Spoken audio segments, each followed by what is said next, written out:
Jody. You ever play F-Zero GX? Yeah.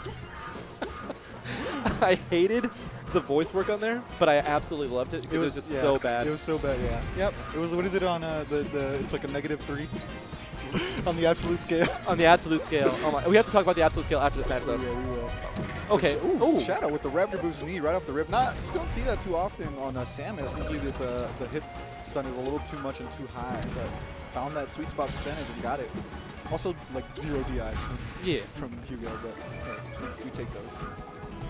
Okay, so Shadow already looking like, okay, that was just perfect spacing right there. Yeah, I think that was partly by the sort of the way the hitbox of Falcon contorts and flips when he does his up B, and he kind of just got clipped in the leg or something, but hey, still. And it just completely contributes to how bad his recovery is. Yeah, it's, I think there's like, it's really hard for Falcon to actually sweet spot because no matter what, his head or his legs always poke above the ledge. I like that that preemptive crouch there from HugS, kind of expecting some kind of aerial, then just was just going to crouch cancel it. Oh, wow. That was a good, yeah, that was Get a off dip. me, though. Come on. Get off me, man. What do you think you are? You think I'm Shadow or something? It ain't Groundhog Day, boy. It ain't. I am. Yeah. What is that? Scared of you. Right? That's how it works? Yeah, if he sees a Shadow, it's 6 weeks of winter, right? Yeah. Nice. Shout out to Bill Murray. Ooh, in the back air hits. I did not think that would be fast enough, but Hugo put on the jets and took the stock. And now has a pretty much, I would say, a solid stock lead because it looks like he's about to lose or something. But Hugo known to be very tricky with his recoveries. Yeah, and Shadow looking like he's having trouble there. I mean, it's scary, man. It's kind of scary. Because like you never really know what is the best option. Because if you hold the ledge, well, then what?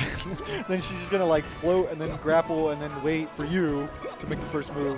What a ballsy downer right there. He just kind of like landed on him. Dropped his hammer. Dropped the boots. Oh, how did that miss?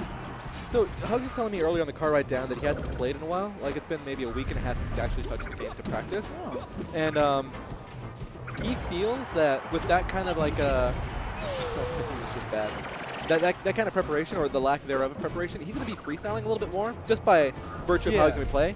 But he might miss a couple of technical flubs. Like he'll have technical flubs here. Yeah, I think that's kind of par for the course, right? Kind of clean the slate, sort of shake the Etch a Sketch. That's a good way to put it. I like that.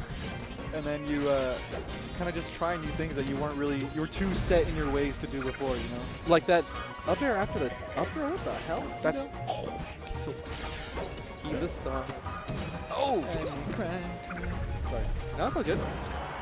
Sorry, it's never wrong to break out into Brittany. And Raptor will lose game 1, 3 stocks to 0. 3 zilch. Shadow probably looking up to the sky and thinking like, man, I just don't know how to approach this guy. Not a lot of people do. I'm sure a lot of people have asked themselves that question when they play Hugo. How do I approach this man? This man. This man. How do I get to these kids? Oh, nice. All right, just Jeff E. Oh no, okay. And I like the drift back there on the double jump, kind of like a. Okay, Shadow, we kind of see you here. You decided to show up. Ooh. Oh, were you expecting an E? Yeah, but I don't think Shadow expected Hugo to DI that hard up and in, you know? Because he actually like he went too far to knee him, too far in to knee him. But even still, Hugo takes the first stop. It's about 92%. And no. I feel like for like the first 30 seconds of this match, Hugo has been on the left-hand side of the stage, just kind of like on the defensive the entire time. Yeah, I noticed he does that a lot. He'll kind of like, he'll fight for center, and then when the other player really wants to commit to challenge him for it, kind of just backs off and lets him like overextend. Ooh. What I like about the way that Shadow's kind of playing is that he's willing to stop an approach if he feels like it's not going to work. A lot of lower level players will commit to an approach and then just keep going like, oh, I tossed out this aerial, I might as well just keep going. Yeah. Actually, Koopa pointed that to me once. He's like, you're going for combos even though you lost it 2 moves ago. Damn. Like, you know, it's like, oh yeah, you're right. Dang. No wonder I'm getting hit so much. I'm doing back airs while you got clipped the other way. Yeah, that's really That's a really good saying, Koopa. Shout out to you. Shout out to the small nugget of wisdom I got from Koops. Kappa dupes. Landing to the left. Yeah. Tried to go for the drift to the ledge, but unfortunately was a little too far in. Oh, man, just runs up for the grab. Uses invincibility for that. I mean, if you're going to use invincibility. Okay. Trying to jump over it. But could not. Oh, he gets clipped again. Oh, no. Oh, no. And covers. Good DI from Shadow. Get out of that forward air follow up. And now he has himself an edge guard. Yeah, but like, what do you do? Go to the ledge right here? Yeah, I get. No, maybe. Oh, okay. Yeah. There's not much you can cover. Like, what do you do? Right? You just kind of have to like protect the stage, I guess. That was such a great tilt. And that's what I was talking about, man. You really have to be like precise with your sweet spot with Falcon, or else that happens.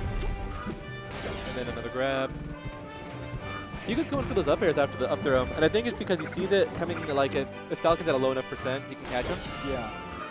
Ooh, okay. Read the DI a little wrong. Still kept position. Oh. I think he expected a spot dodge right there. Yeah. Shadow looking to want to make it a bit of a closer game than last time. I like the little fake out there. Oh! What are you doing? What the hell? When bone needs phaser. Shoutouts to the knee, the strongest part of the human body, right? Isn't it the femur? Is it the femur? It's the strongest bone. I always thought it was the knee. Just because, like, you know, how'd you pronounce it? Muay Thai or? Muay Thai. Muay Thai. Muy Taliente.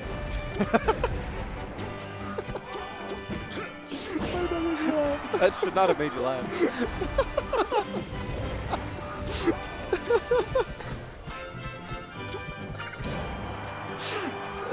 I'll give you a minute. Oh my god, that was spicy. Oh man. All right, so after my little, oh god, that got me, dude. That got me right in the funny bone. Muy Taliente. Oh, that was a good one. No, the chat's not amused. Oh god. So Hugo takes it. Moving on, I'm pretty sure that cements him in top 8. So yeah, we're kind of coming down to it. The last 15 minutes of the ladder is probably going to be the last or second to last match we see on stream here. They're still battling it out over here in the Smash Stadium on these setups over here. I was going to say, I'm sorry, you were going to say? I was going to say Jack Diddley. Oh, okay. You took a breath as if you had you know what? something. I realized that I am a breather of the mouth. No way! I have been trying to deny it for the better part of my entire life. I thought, no, that's other people. Other people mouth breathe. But no. It turns out that I am a mouth breather. Well, you know, as long as you accept it. I don't want to. I'm still in deep denial. Okay, well, we can swim in the Nile River together.